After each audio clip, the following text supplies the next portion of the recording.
DND number 4, Weeds Grow in Jesus' Name. Chapter 17. Ho's son was indeed a tiger. He was skilled and he was quick. He found himself enjoying the competition. One of Ricky's trademarks was his speed. Lightning was a nickname some of his cohorts called him. To find someone just as fast was challenging, but Ricky was having no trouble keeping up.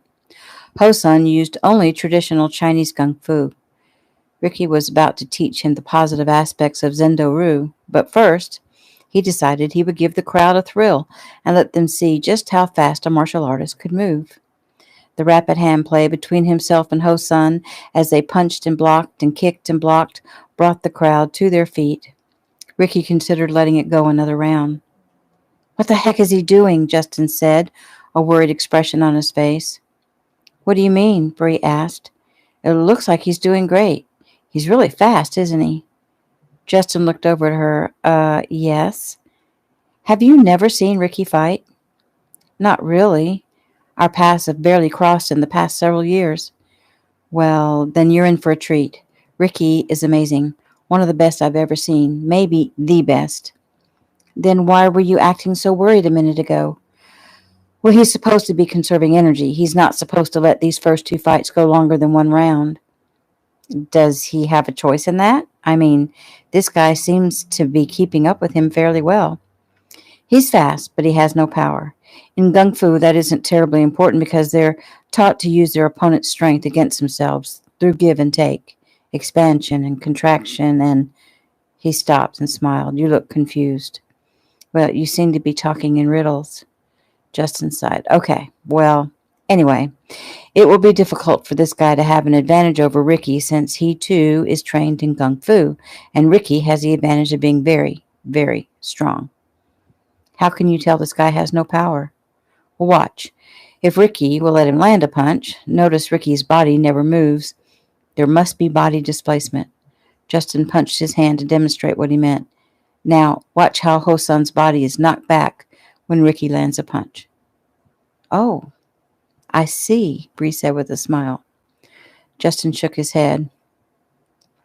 "Rick's got about 10 seconds to end the fight, or he goes to the second round." And just as Justin finished this sentence, Ricky spun, kicked to the abdomen, spun again, kicked to the head. Hosun went down, knockout. Ricky knelt beside him to make sure he was okay. "Wow," Bree said. She jumped up, cheering long and hard with the rest of the crowd. "I gotta go do my thing, but I'll be back." She turned to wave Jeffy down from Shelley's side, and they joined the other cheerleaders for a silly cheer Bree and the others had made up. Ricky spoke to Hosun in his native language. "You honor your art and your teacher." They bowed. Ricky left the ring as the cheerleaders entered. He winked at Bree. Breathing heavier than he expected, he joined his father and drank water. "I understand why you let it go on, but you may regret it later," Eric said. "Now sit." Ricky obeyed. "Close your eyes. Breathe in. Let it out. Relax. Breathe in. Good. Let it out. Energy fills your mind and body. Each cell, each molecule, each atom down to your DNA is brimming with energy, ready to act as you beckon it. Breathe. Your body is filled with the bright white light of Christ. That light fills you. Breathe. Good. You are blinding fast. You are powerful. You know your opponent's thoughts. You cannot be defeated. You cannot be defeated." Eric grabbed a towel from Joey and knelt down in front of Ricky and wiped his face and neck. "Stay loose, son. The next one will be a challenge. He's big, but slow, which you already know. Just think about chopping down a tree. He's ex-SEAL, so he'll instinctively go after throat, eyes, knees. Protect yourself." Ricky nodded. Mark handed him a fresh bottle of water. Joey checked the tape on his hands. "Are your fingers hurting much?" Joey asked. "Like hell." "So what?" Mark said. "Exactly," Joey and Ricky answered. They grinned at each other. Eric smiled. How he loved his family. He glanced up at his beautiful wife and daughter, then over to where Bree sat next to Justin. Life with these people, he thought, is pure heaven. They called Ricky to the ring. He stood, bounced around to loosen up, and went to the ring. He looked up at his opponent, Neil Foster. "Man, you are big, aren't you?" Ricky said. The man smiled. Ricky backed up and bowed. They bumped fists. The crowd seemed to hold a collective breath as they waited for the bout to begin. The moment it did, Neil Foster leapt at Ricky, swinging down at Ricky's face. Ricky dodged, hopped away, smiled. A swing and a miss, he muttered. Next charge, Ricky sidestepped the man and elbowed him in the ribs as he stumbled to the side, and the crowd cheered. This continued throughout the first round. Ricky didn't waste his strength trying to take him out yet. He was patiently chopping at the tree. He would dodge whatever Neil threw and then deliver one or two responses. Dodge, hammer fist to the back of his head. Dodge, spinning back kick to the face. Dodge, backhand to the stomach. Elbow to the face. That one drew blood and pissed Neil off. Bad decision on Ricky's part. Luckily, the round came to an end. Ricky went to his corner for the first time since the challenge had begun. Eric handed him a towel, and Joey squirted water in his mouth, then over his face. You made him mad, Eric said calmly. I suggest you be careful when you go back. Ricky nodded, breathing hard. It was time. Neil went straight for Ricky's throat. Ricky crossed his hands in front of the punch to protect himself, grabbed Neil's fist and twisted. Neil dropped to his knees, but his free hand drove up into Ricky's groin. Ricky saw it coming, shifted, but still took a glancing blow. He rolled away as the crowd murmured. It hadn't been hit that hard, yet the nausea quickly engulfed him. He hadn't been hit that hard, yet the nausea quickly engulfed him. Realizing he was flashing back, he tried to still his mind. He swallowed hard, got to his feet quickly. His opponent had a wicked gleam in his eye. Well, that's enough of that, Ricky thought. He moved in close and went to work. Neil got in a few punches, yet if the judges were to call it correctly, Ricky was doing all the punching. Neil threw a roundhouse, and Ricky grabbed his leg, standing with his back to Neil, and Neil's leg in his hand as if Ricky were playing the guitar. Ricky axe kicked straight up and over his own head. His foot bashed into Neil's forehead. Once, twice, 3 times. Ricky was about to finish him off when the bell rang. Ricky went back to his corner, and Neil hobbled back to his. Third and last, Ricky. How you holding up? Mark asked. A little tired, but doing okay. This freak is tough. Yeah, but you are the lumberjack. Ricky grinned. My new mantra. I am the lumberjack. I am the lumberjack. Eric was not so pleased. You had a clear groin shot when you had his leg, and you didn't take it. Will you let what Tommy did to you affect the outcome today? Ricky stood and turned to look into his father's eyes. No, sir. You're right. What Tommy did to me affected my choice. I won't let that happen again. He bowed. His father returned the honor. Ricky returned to the center of the ring. The man was big and strong, and the few punches he got in hurt, but Ricky's punches were doing just as much, if not more, damage. They went all the way to the end, and the two of them went back to their corners to await the judge's decision. When they were called back, the decision was unanimous for Ricky Kino. Ricky extended his hand. Neil smiled and shook it. You are the real deal, man. Ricky smiled and tapped his hand over his heart to let Neil know how much he appreciated the sentiment. Back down at their base, Ricky sat, feeling fatigued. Eric worked on repairing the tape on Ricky's hands, and he winced in pain. You may have rebroken your ring finger, Eric said, sighing. It's swelling. Can you move it? Ricky wiggled his fingers. I'm okay. He accepted the protein bar Joey offered, along with the raw fruit punch laced with vitamins and minerals, and he ate and drank with his eyes closed. He could hear the cheerleaders doing their thing. He would definitely take the full 30 minutes this time. It may turn out to be more, since there was a halftime show arranged, beginning with another song from the American Idol singer and ending with Toby Nash. In between the two singers would be a board-breaking demonstration from a school run by one of Eric's old students. He opened his eyes as the cheerleaders left the ring. They passed him, each blowing kisses. He winked. They weren't supposed to show him any favoritism over the other competitors, but he knew who at least 4 of them were rooting for. He eyed his remaining 2 opponents. They had the advantage of watching and learning, besides not being tired. That didn't really matter. Ricky had fought tired before. The energy would come when he needed it. He would not be defeated. The one he would fight next gave him a wicked smile, his gold tooth gleaming in the light. Ricky's mind brought his profile into view. Roberto Vargas, one-time extreme fighting champion. A judo black belt, he would go for a takedown quickly. Ricky needed energy to avoid that. He closed his eyes again and looked for the light. It was Steve who brought him out of his trance. It figures just when things are about to get interesting, I get the call. I gotta go, bro. Hopefully, by the time you're done here, I'll have the information we need to get Tommy. Ricky stood. Be careful, man. They clasped hands. Always. Finish this up quickly. You got it. Ricky's energy surged. They would have Tommy soon. He concentrated on his next battle. Time to kick butt. New scene. Vargas refused to shake hands. Ricky didn't really care. It was supposed to be a means of intimidation on Vargas's part. However, Ricky was definitely not intimidated.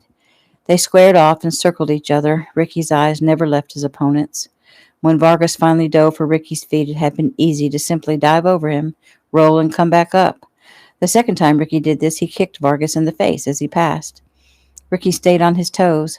The extreme fighters lose the focus on their art. They want to take you down and get you into submission hold until you tap out. Oh, they'll weaken you with punches when they can. Ricky didn't intend for that to happen.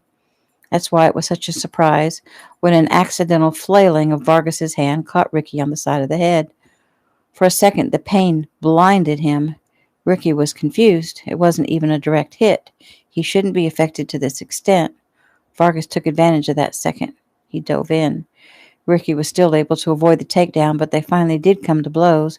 Ricky punched to the midsection, spun, and kicked to the knee. Vargas blocked the kick and aimed a punch at Ricky's face. Ricky blocked, but Vargas's arm slid off Ricky's sweaty forearm and rammed into Ricky's forehead. Ricky stumbled backward, landing hard on the mat. Blood spurted from his head. The crowd was on their feet. The referee waved Vargas off, and Ricky struggled to stand. The referee was about to call the fight a TKO, but Ricky shook him off. He got his bearings, stormed to his own corner, said something to his father and the boys, grabbed a towel, and made his way over to the referee and pointed at Vargas. The ref motioned for Vargas and his trainer to come to the center of the ring. There was yelling and cursing. Vargas's trainer calling Ricky a coward, a liar, a crybaby. Ricky tried to wait patiently while the referee attempted to reason with Vargas. Ricky's patience ran out when Vargas began slurring the Keno name. Quick as lightning, Ricky wrapped the towel around Vargas's wrist, grabbed Vargas's arm, and held it securely under his own as he began to tear at the tape on Vargas's hand. All the while, the referee tried to reason with the star. When Vargas's trainer tried to interfere, Eric was suddenly there holding him back, while Mark and Joey kept the rest of Vargas's posse out of the ring. It took a minute, but when Ricky was done, the crowd gasped in surprise. It was difficult to miss the shiny brass knuckles. Ricky and Eric stepped back. The referee moved in quickly along with security. Vargas was disqualified. Ricky went down to sit while a doctor saw to the cut on his forehead. He hydrated himself, breathed, and meditated. As much as he'd been enjoying himself, he was ready to get this over with. He thought how this had once been a way of life for him. It had been the tournament circuit that got him recognized when he'd been just 6 years old. He'd stayed with it until after his mother died when he was 11 years old. Shortly thereafter, he'd been offered a small role in a silly little martial arts film called Miniature Ninjas. He continued in the circuit, working in between movie shoots until just before his 19th birthday, he'd been offered a big movie deal and quit the circuit to give it his all. He'd never looked back.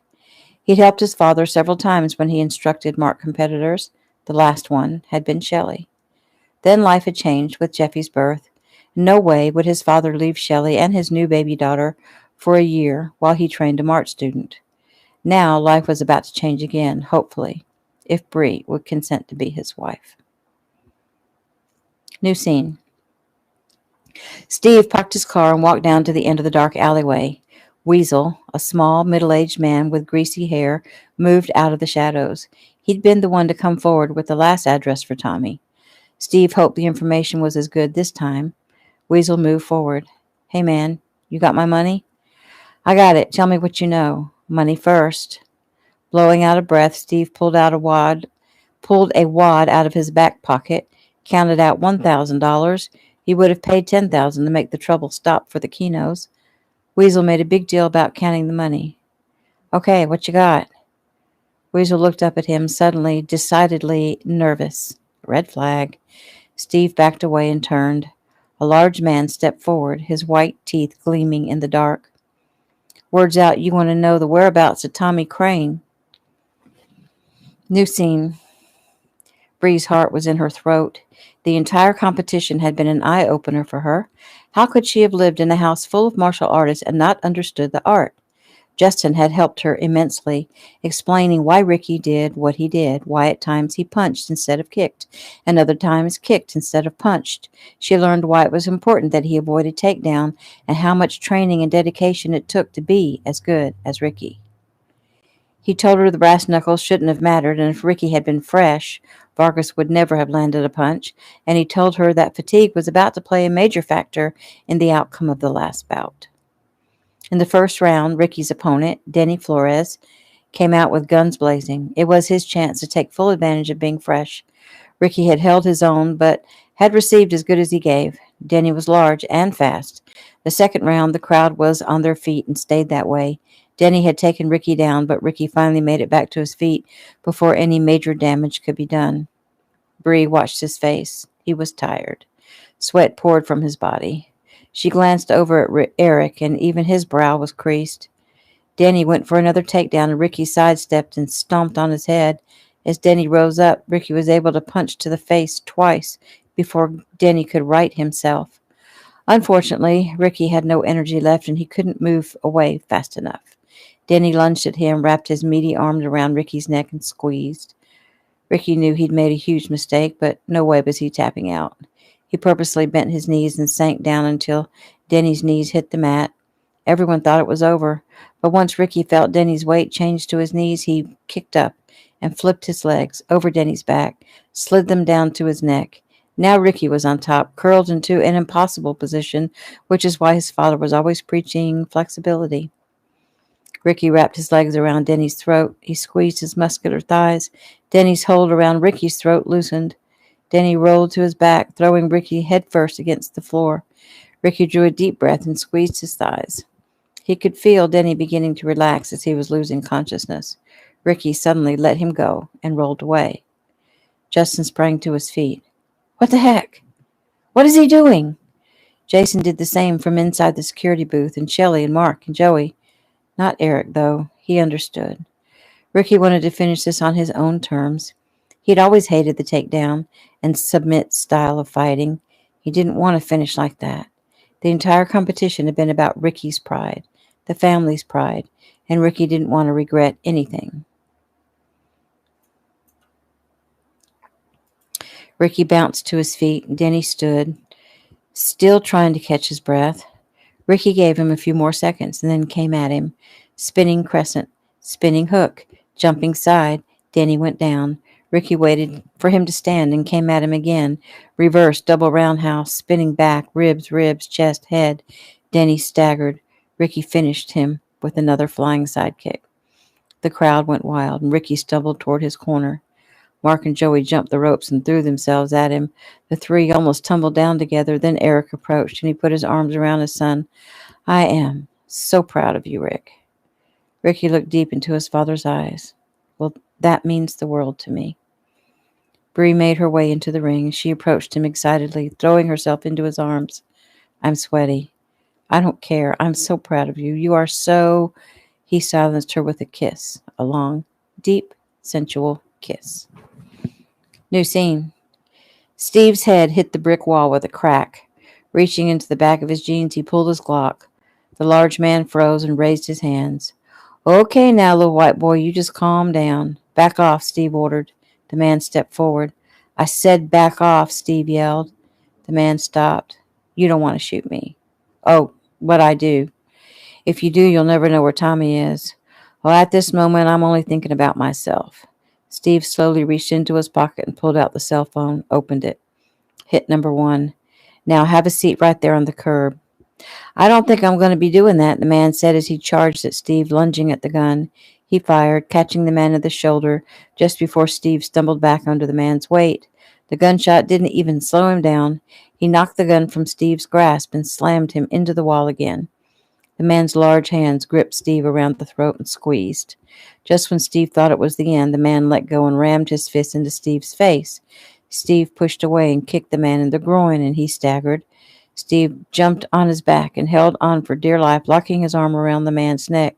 Slowly, the man weakened, finally dropping to his knees. Steve didn't let go until he was unconscious. And when he finally did, he stumbled up the street, grabbed his gun, aimed it at the large man, and slid down the wall to wait. New scene. They awarded Ricky an impressive-looking trophy.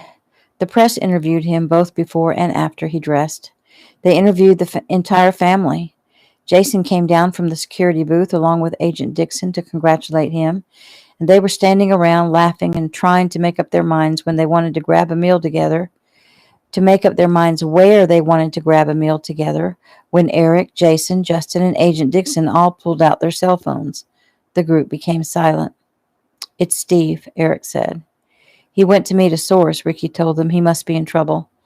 Agent Dixon began speaking immediately into his phone. His partner joined him. They started out. "I'm coming," Ricky said.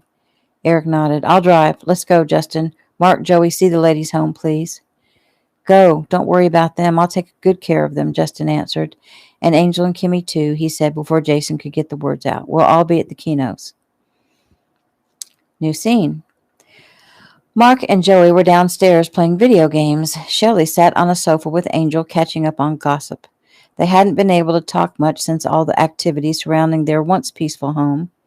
Shelley actually met Angel the same day she'd met Eric, at a tournament in Atlanta. Only Angel wasn't her friend then. That happened later in New Orleans when Shelley had saved Angel's life. Barely. Angel had been shot in the process, but that led to the love that bloomed between her and Jason. Angel, also a martial artist, had started a school for battered women. She said Shelley was her inspiration for that, stemming from the time Shelley had been thrown in jail. It had been a crazy time back then, with James Crane doing his best to hurt Shelley. He eventually tried to kill her, but ended up meeting his own demise. Now, his little brother Tommy was causing all the trouble, and Shelley was ready for it to end. They smiled over at the girls, who had changed into pajamas and were camped out on another sofa watching the latest Pixar release. It was inconceivable to Shelley that someone would want to hurt her precious Juneflower. "I guess you're about done in," Angel said. "Well, it's been hard, but so far we're all okay, and I'm grateful for that. Right now, I'm worried about Steve. I wish they'd call." "Why wait? Let's call them." Angel took out her cell and called her husband. "Steve's okay, just banged up," Jason reported. "I was just getting ready to call you." "Well, as you can imagine, Jason, us women folk are tired of sitting around while you guys go running off to play cowboy." "You're right, Angel. I can imagine. So I'm pretty sure what I'm about to say is really going to make you unhappy." "What?" "We're going to grab a drink before we come back." Silence. "Hello?" "Oh, I'm here. And that's the problem. Please try to understand. Steve and some of the local police wanted to buy Ricky a drink in congratulations. He felt compelled to accept." "I see. Well, how about the fact that we were all about to go to dinner together to celebrate Ricky's win, and the females got sent home so that you could all go play hero? Have you not eaten?" "Of course we haven't. That's not what I was talking about, and you know it." "Where's Justin?" "He had some work to do and is in the study, and don't you dare avoid the point I just brought up. We wanted to celebrate with Ricky, too. It's as if we aren't even part of the picture." "Now, Angel, how can you say that? I tell you everything. I involve you in everything." Silence. "Angel, I don't want to talk to you anymore. You called it right. I'm mad. You guys just go have a grand old time. Shelley and I will sit here and wait for you to come home to us as usual. Just don't come wanting favors, because they won't be coming anytime soon." She tossed her phone on the coffee table. Bree came storming down the stairs, holding up her cell phone. "Can you believe it? I didn't even get to say anything to Ricky after his win, and now they're going out for a drink? I can't believe it. Oh, no, it's not going to be like this. He can forget it." Shelley's cell phone rang. She jumped up to retrieve it from her purse. "Yes, Eric, I've already heard. No, it's just that we were looking forward to celebrating with you." "Of course, I understand." Bree rolled her eyes at her mother. "No, of course not. I appreciate that you would come home, but then I'd feel bad for making you miss all the fun. Go. We'll survive." "Mom, how can you be so sweet all the time?" I'm not sweet all the time. I just don't see a way to get our way this time. They'll pay, believe me. Well, I am not going to take this lying down. Angel laughed. Me neither, and I just told Jason the same thing. Are you mad at Daddy too? Jeffy asked. No, darling, Shelley said, just a little irritated. Me too, she said. I wanted to go to dinner with Ricky. Shelley and Angel laughed, and Bree turned and stormed into the kitchen. She was slamming things around as she made herself something to eat. She should just go and surprise him. That's what she should do. The bodyguards were gone for the night, so she'd be alone, but it would be a straight shot from here to the Sunset Club where Ricky said they were going. She'd have to slip out the kitchen door because her mom would freak, and so would Justin. But she was tired of being a prisoner, and according to what Ricky just told her, the man that Steve just tangled with was Tommy's last man. She made her sandwich and went upstairs to eat alone, and then she changed clothes, stuffed her keys and ID in her pocket, and put a robe on over her clothes. She nonchalantly made her way downstairs into the kitchen to put her dishes up. Her mom and Angel were still whispering on the sofa. No sign of the boys or Justin, so they were making themselves scarce, she thought. She'd have to sweet talk the man at the security booth at the gate, but that should present no problem. She slipped out the kitchen door. New scene. At first, Ricky had only accepted his usual Perrier with lemon. Then he was talked into one glass of wine. It was Steve who finally convinced him to have a real drink, something Ricky rarely did, but Steve had a good argument. This was a special occasion. Ricky hadn't competed in years, and when he finally does, under almost impossible conditions, he wins big. And Steve had to miss it and almost lost his life, which he put on the line for the Keno family, and so Ricky was compelled to drink. Admittedly, he was feeling good. Admittedly, he knew he would be sorry in the morning.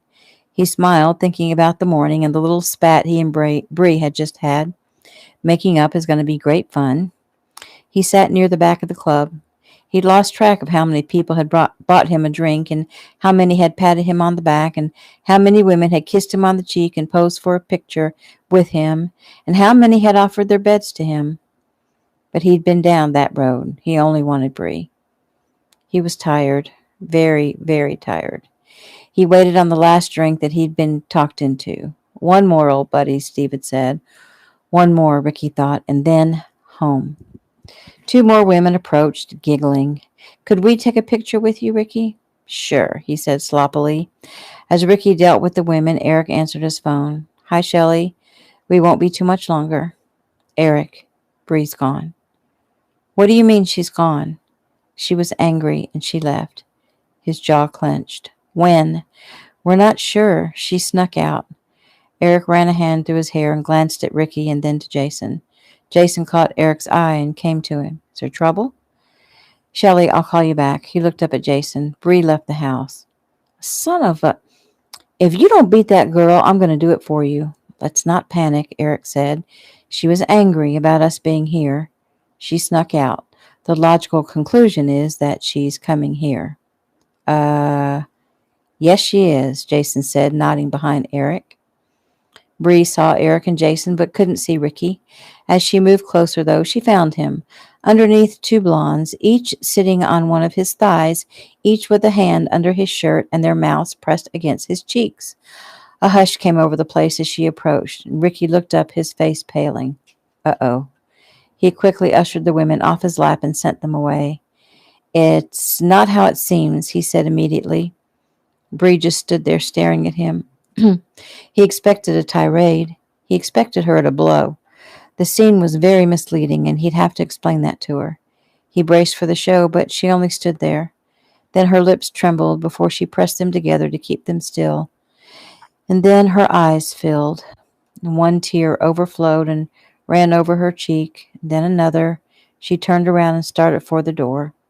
Ricky sprang forward and ran after her. Wait, Bree, please, wait. He caught up to her and grabbed her elbow, and she swung around. If you don't let go of me, I swear I'll cause a scene like you have never known. He thought about her words and held her tighter. I'm not afraid of a scene. She worked her arm away from him. Of course you're not. You thrive on them, so everyone can see what a big man you are. She stormed away, made it outside before he stopped her again. Come on, Bree. That's not true. Listen, what you just saw in there was just a giant misunderstanding. Oh, really? When some blonde is working her hand up under your shirt and you're doing nothing to stop her, I think I can figure out what's going on. They were taking a picture. You walked right in front of the person with the camera, I swear. How did you get here? He asked, suddenly realizing that she was out alone. In a car, and don't you dare try to change the subject. His face darkened. I'll change whatever subject I like. You leaving the house at night alone is a lot worse than me posing for a picture with a couple of harmless females. Do you think so? You've humiliated me in front of the world. Have you thought of that? Do you think the media won't have a big story about how you went out to celebrate your great victory after you dropped the little lady off at home? How could you, Ricky? He fumbled for words. I don't ever pay attention to the media, Bree. It doesn't enter my mind that they'll print what they'll print because I don't care, he sighed. And I know you do. I'm sorry. I wasn't thinking. How could you not think? How could you be so insensitive? Geez, I'm sorry, Bree. I'm sorry. It started out innocent enough. Have a drink with a friend. How was I supposed to get around it? You should have sent for me. You should have at least invited me. He heaved a sigh. Yes, of course you're right. I should have. When Steve wanted to buy you a drink, you should have told him that you and Eric and Jason all had people at home waiting for you. Waiting for you. We did say that at first, I swear, but it was already so late and we figured Jeffy and Kimmy were probably asleep. Well, I don't have any children to take care of, do I? The word stung, both of them. Ricky drew a deep breath. No. No, he said softly. Bree, you're right. I was being inconsiderate and selfish. But you know, I did something tonight. Something that was nearly impossible. Was it wrong to want to accept a few congratulations? Don't you get it, Ricky? You did something incredible, and we, the people that love you, wanted to celebrate with you.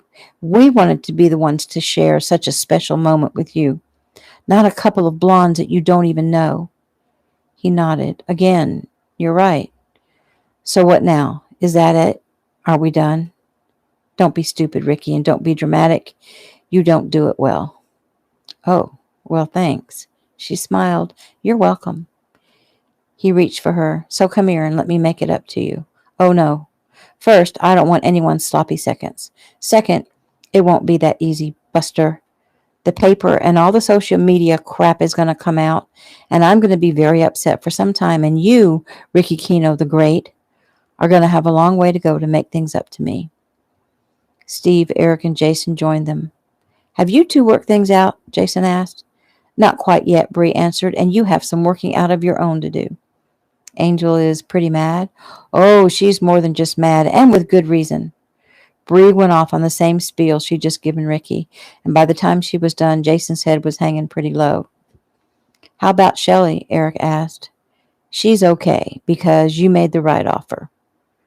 What offer did you make? Jason asked. He shrugged. I offered to come home. Traitor, Jason and Ricky said together. Smart, Steve corrected. And now, little girl, we have a little bone to pick with you, Jason said. Her chin rose. May I ask now how you got here? I drove. By yourself? No. Are you lying to me? No, I'm not lying, and don't you dare talk to me like I'm a child. Jason raised his eyebrows. Well, then don't act like one. She started forward, and Ricky grabbed her and held her back. She shook herself free. I don't have to stand here and listen to this. She waved her hand in the air, and a car pulled up. Jeff Davis jumped out and opened the door for her. She moved close to him, placing her hand softly on the sleeve of his jacket. Thank you so much for being my knight in shining armor tonight. She kissed his cheek. Jeff looked decidedly uncomfortable. He glanced over his shoulder at Ricky. She stepped in and had him close the door. He turned, his face pale, and nodded nervously at the men standing around him. She called you? Ricky asked. No, sir. She tried to sweet-talk David at the gate to let her out. In response to her fit when he refused, he offered to contact me. Remind me to give you both a bonus, Jason said. That's not necessary for me, sir. I'm just doing my job. I guess I better get her back home. He started to take his leave and then turned back. Rick, you were awesome tonight, man. Way cool. He offered his hand. Ricky grinned as he shook Jeff's hand. Thanks, man. Ricky watched the car drive off. He's a brave young man, considering who his charge is, Jason said. Eric nodded. Let's get the champ home. Steve, you have my deepest appreciation. It was my pleasure. Scary, but shooting that dude was a pleasure. Well, I hope the feds are able to get some information out of him, Jason said. Ricky clasped Steve's hand. Take care, man. Thanks. Steve nodded. That's what friends are for. And that is the end of chapter 17.